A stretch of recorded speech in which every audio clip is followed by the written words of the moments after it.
મારો સીધો જ સવાલ છે તમને, ઘરની બહાર કેટલી હદે તમે સુરક્ષિત છો? ઘરની બહાર તમારા બાળકોને કેટલી હદે ગવર્મેન્ટ સુરક્ષા આપી રહી છે?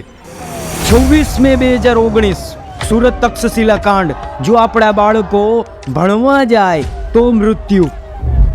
7 ઓગસ્ટ 2020 અમદાવાદ શ્રેય હોસ્પિટલ કાંડ, જો તમે સારવાર માટે હોસ્પિટલ જાઓ તો બીમારીથી નહીં બેદરકારીથી તમારું મૃત્યુ. 30 ઓક્ટોબર 2022 મોરબી બ્રિજ કોલેપ્સ કાંડ, જો તમે ફરવા જાઓ તો મૃત્યુ.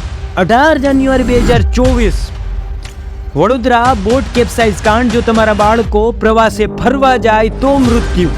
અને તાજેતરમાં બનેલી ઘટના 25 મઈ 2024 રાજકોટ અગ્નિકાંડ, જો તમે તમારા બાળકોને લઈને ગેમ રમવા જાઓ તો પણ મૃત્યુ. આવા અસંખ્ય કાંડ મળી જશે, તમે એક વખત ઇન્ટરનેટ પર સર્ચ તો કરી જો. રાજકોટ કોવિડ-19 હોસ્પિટલ કાંડ, 8 લોકોના મૃત્યુ. તથ્ય પટેલનો ઇસ્કોન બ્રિજ કાંડ, 10 લોકોના મૃત્યુ.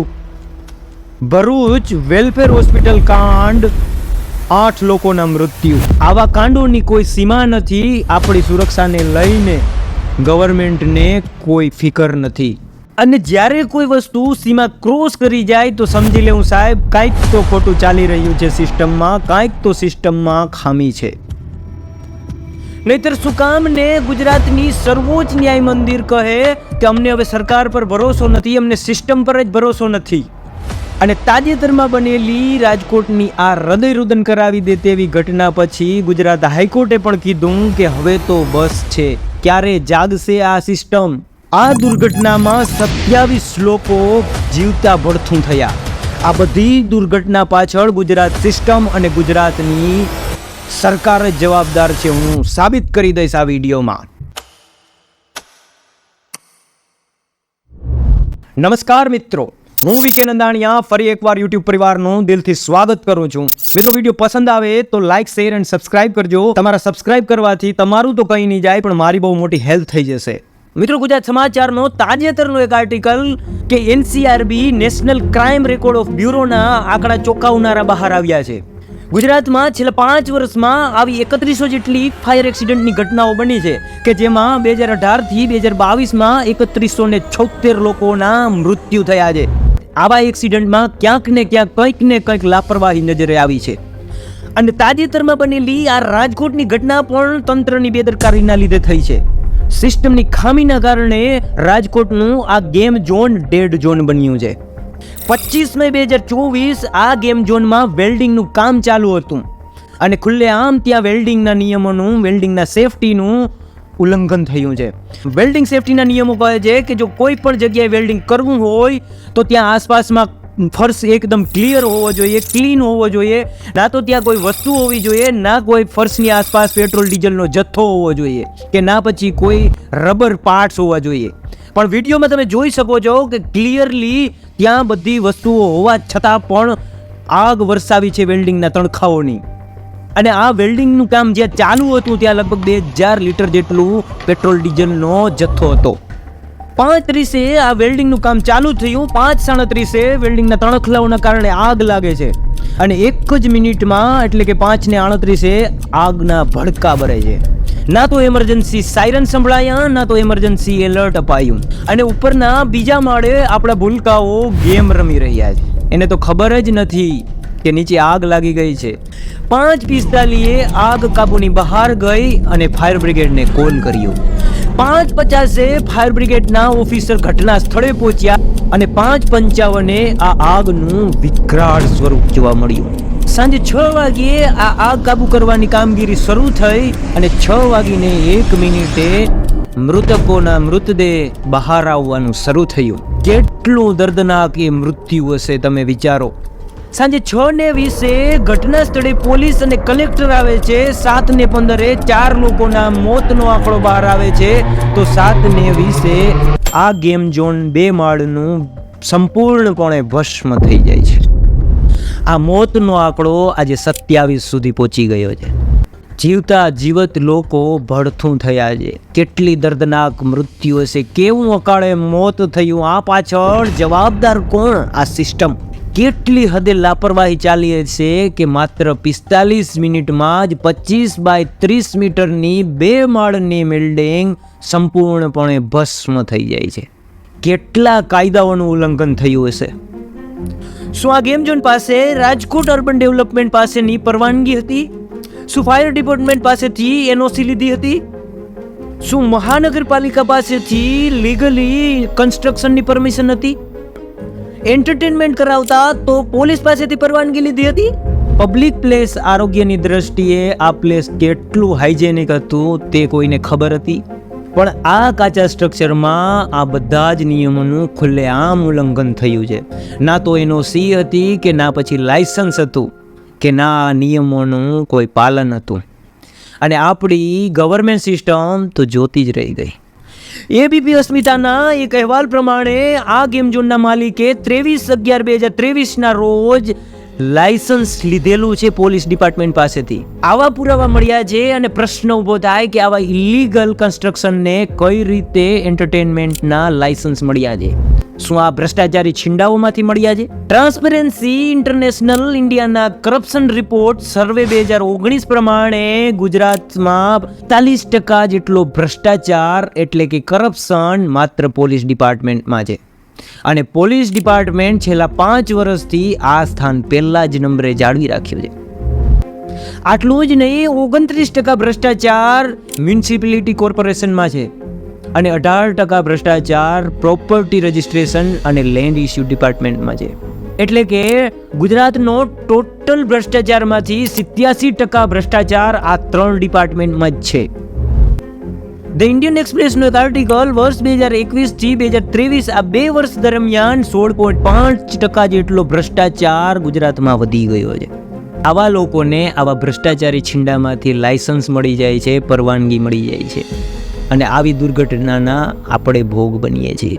આટલું જ નહીં, જ્યારે આ ઇલીગલ ગેમ ઝોનનું ઉદ્ઘાટન થયું હતું ત્યારે ગવર્મેન્ટના અલગ અલગ ડિપાર્ટમેન્ટમાંથી ઓફિસરો હાજર હતા. આજથી 2 વર્ષ પહેલા જ્યારે આ ઇલીગલ ગેમ ઝોનનું ઉદ્ઘાટન થયું હતું, એટલે કે આ પાર્ટી પ્લોટમાંથી જ્યારે આ ગેમ ઝોન બનાવવામાં આવ્યો ત્યારે ઉદ્ઘાટન પાર્ટી હતી અને આ ઉદ્ઘાટનમાં તત્કાલીન કલેક્ટર મહેશ બાબુ, તત્કાલીન એસપી બલરામ મીણા, તત્કાલીન ડીસીપી પ્રવીણ મીણા અને તત્કાલીન મનપા કમિશનર અમિત અરોડા હાજર હતા. અને જ્યારે મીડિયાએ આ લોકોને ઇલીગલ વિશે સફાઈમાં પૂછ્યું તો સફાઈ દેતા તત્કાલીન કલેક્ટર મહેશ બાબુએ કહ્યું કે બની શકે અમે ત્યાં 2 વર્ષ પહેલા ઉદ્ઘાટનમાં ગયા હઈશું, પણ અમને નથી ખબર કે આ ગેમ ઝોન પાસે એનઓસી છે કે નહીં, આ ગેમ ઝોન પાસે પરવાનગી છે કે નહીં. એસપી બલરામ મીણાએ પણ આવું જ કહ્યું. લાયસન્સ એનઓસી નું કામ નગર નિગમનું છે, અમારું નહીં, અમારે શું લેવા દેવા. અને જ્યારે બીબીસી ન્યૂઝના એક રિપોર્ટરે આ ગેમ ઝોન નજીકની સોસાયટીમાં રહેલા લોકોને પૂછ્યું કે તમને આ ઇલીગલ ઝોન વિશે ખબર નહોતી, તો આ સોસાયટીના એક સભ્ય કેતનસિંહ પરમારે કહ્યું કે અમે વારંવાર દર અઠવાડિયે આ ગેમ ઝોનની ફરિયાદ કરતા. આ ગેમ ઝોનમાં જો રાત્રે 1 વાગ્યે પણ કોઈ લોકો આવે તો આ ગેમ ઝોન ચાલુ કરી દેતા. આ ગેમ ઝોન એટલી હદે ખરાબ હતો કે અમે અમારા બાળકોને ક્યારેય પણ નથી મોકલ્યા.